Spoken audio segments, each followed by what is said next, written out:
Assalamualaikum warahmatullahi wabarakatuh. Hai teman-teman, nama saya Denny Prihambodo. Usia saya 30 tahun dan seperti yang teman-teman lihat, saya adalah pengguna kursi roda.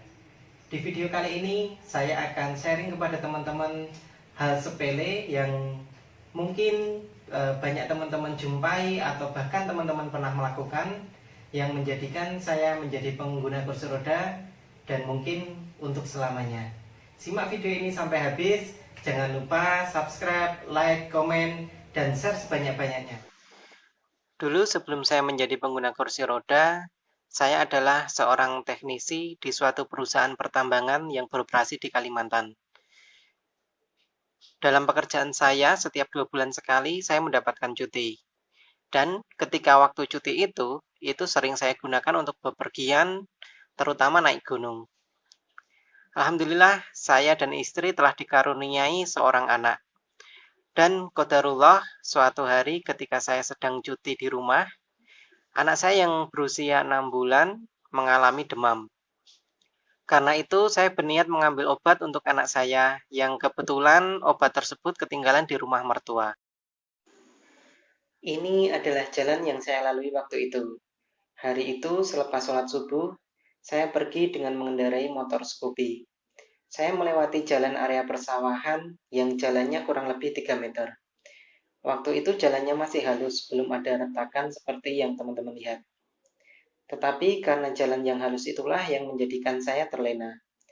Karena masih subuh, cuaca juga dingin, maka saya memasukkan satu tangan saya ke jaket dan mengendarai motor hanya dengan satu tangan.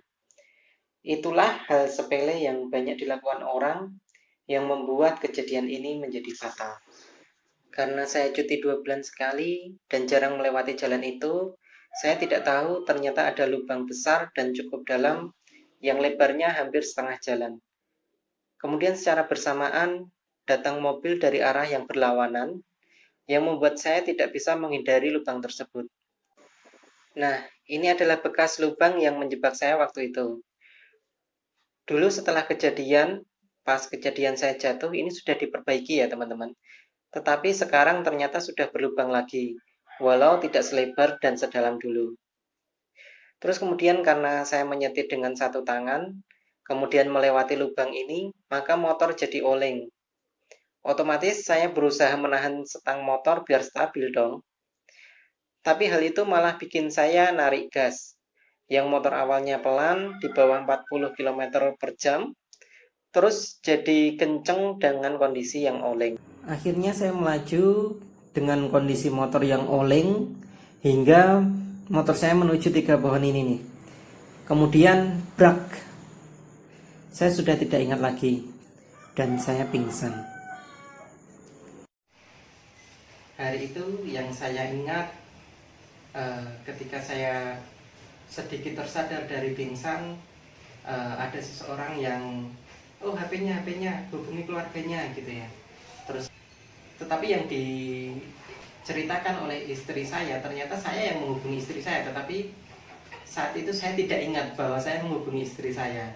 Kemudian yang saya rasakan sangat nyeri di bagian punggung, di bagian bawah leher, itu sangat terasa nyeri.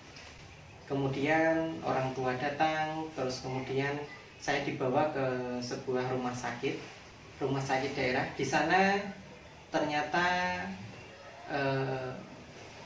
tidak ada fasilitas untuk meronsen bagian tulang belakang saya, sehingga saya harus dibawa ke rumah sakit ortopedi. Di situ pun saya dibawa dengan menggunakan truk terbuka gitu ya, karena ingin menggunakan ambulan tetapi harus menunggu dokter yang berwenang, sehingga saat itu masih pagi gitu ya, belum ada dokter yang berwenang untuk memberikan surat rujukan ke rumah sakit ortopedi tersebut, sehingga saya tidak bisa menggunakan ambulan. Akhirnya orang tua memutuskan untuk menggunakan sarana yang ada gitu ya. Terus kemudian saya dibawa ke rumah sakit ortopedi. Di sana saya diobservasi. Kemudian yang saya rasakan adalah kedinginan luar biasa. jadi badan menggigil, terus kemudian yang saya rasakan cuma dingin. Rasa sakit, rasa nyeri itu mungkin sudah tak terasa gitu ya. Saya diselimuti dengan beberapa selimut yang tebal. Infus mulai dipasang, oximeter dipasang, kemudian dokter melakukan observasi. Dokter memegang kaki saya dan menanyakan apakah terasa gitu. Dan saat itu saya sudah tidak merasakan kaki saya, bahkan dicubit pun tidak terasa. Kemudian dokter memegang naik lagi di area paha, itu pun tidak terasa. Sampai naik ke area perut, perut masih tidak terasa. Dan baru di dada sini mulai terasa. Kemudian dokter berbicara dengan yang lain, oh mungkin T4. Dan saat itu, karena sebelumnya saya bekerja di sebuah perusahaan pertambangan dan pernah membahas tentang SCI atau Spinal Cord Injury, di mana kecelakaan yang mengakibatkan patah tulang belakang sehingga menyebabkan syaraf yang ada di tulang belakang itu menjadi rusak. Saat itu saya tahu apa yang akan saya alami, kemungkinan yang saya alami, yaitu kelumpuhan. Saat kondisi tubuh saya mulai stabil, karena yang sebelumnya yang saya rasakan cuma kedinginan gitu ya, karena setelah diukur ternyata suhu tubuh saya mencapai 41 derajat Celcius. Jadi mungkin sudah diambang gitu ya. Jadi alhamdulillah qadarullah, masya Allah. Itu hal yang sangat luar biasa yang pernah saya alami. Tetapi ketika tubuh mulai stabil, itu malah menjadikan rasa-rasa yang tadi sudah hilang, sakit-sakit yang tadi sudah hilang, tinggal dingin, itu mulai muncul kembali. Rasa nyeri yang luar biasa, kemudian ketika digerakkan sedikit itu sakitnya luar biasa, tangan yang sakit gitu ya. Setelah kemudian ketika saya stabil, itu saya di ronsen. Hasilnya adalah yang saya alami adalah patah di 2 pergelangan tangan, kemudian patah tulang belakang di bagian T4, kemudian lebam di wajah. Itu saja. Kaki tidak terluka, kemudian bagian badan lain tidak ada yang terluka, hanya itu. Kemudian sama satu lagi, rusuk kiri ada yang retak. Jadi dari analisa dokter, kemungkinan saya mengalami jatuh tergulung gitu ya, atau koprol gitu ya. Hari Minggu masuk rumah sakit, kemudian tangan digift, terus kemudian dilakukan observasi beberapa hari. Akhirnya dokter memutuskan pada hari Jumat akan dilakukan operasi tulang belakang. Kemudian ketika dioperasi, itu dokter mengetahui bahwa syaraf atau kerusakan syaraf yang saya alami itu sangat parah. Jadi perlu teman-teman ketahui bahwa ketika diputuskan operasi, itu bukan berarti yang dioperasi syarafnya juga dioperasi gitu ya. Tidak. Karena yang dioperasi sebenarnya hanyalah tulangnya saja, dipasang pen dan sebagainya. Tetapi dokter tidak melakukan apapun terhadap syarafnya, paling pembersihan gitu aja.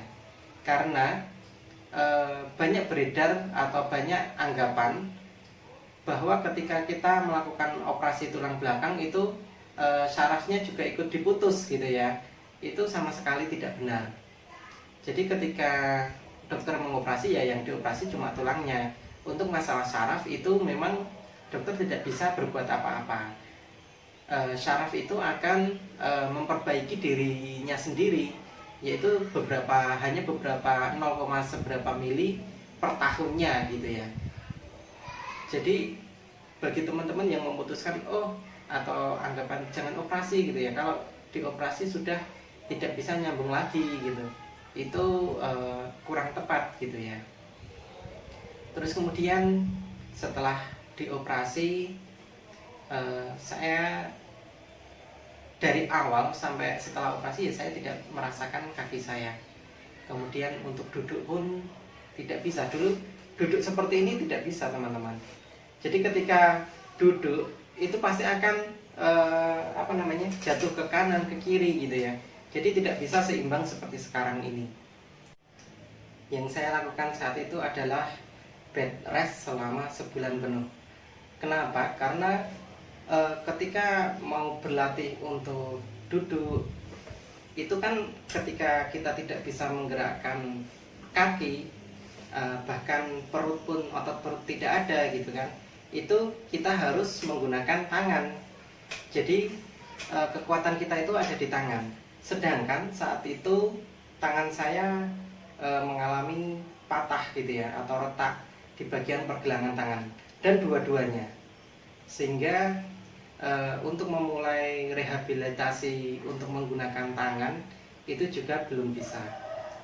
Hingga gift mulai dilepas, kemudian itu sekitar sebulan, 3 minggu setelah dipasang gift, kemudian gift dilepas, saya baru bisa menggunakan tangan. Itu pun tidak langsung bisa gitu ya, karena nyeri-nyerinya setelah di gift itu masih ada. Itu bahkan ketika latihan dengan fisioterapi itu disuruh begini saja itu saya nangis teman-teman. Jadi sakitnya memang luar biasa gitu ya. Saat itu saya nangis, disuruh untuk latihan begini saja, karena lama tidak digunakan tangannya ya. Kemudian terapi tangan, kemudian setelah tangan pulih baru belajar duduk. Saat itu duduk tidak bisa seimbang seperti saat ini. Ketika duduk itu harus pegangan, benar-benar pegangan gitu ya. Karena ketika pegangannya dilepas, ya udah jatuh gitu ya. Jadi akibat dari kecelakaan yang saya alami hari itu adalah sampai sekarang saya tidak bisa merasakan dari bawah dada ke bawah, itu tidak bisa saya rasakan. Jadi kaki saya benar-benar lemas, tidak terasa sama sekali. Kemudian BAK dan BAB juga tidak terasa. Sebenarnya ada sedikit, jadi dari mulai kecelakaan itu sama sekali tidak terasa.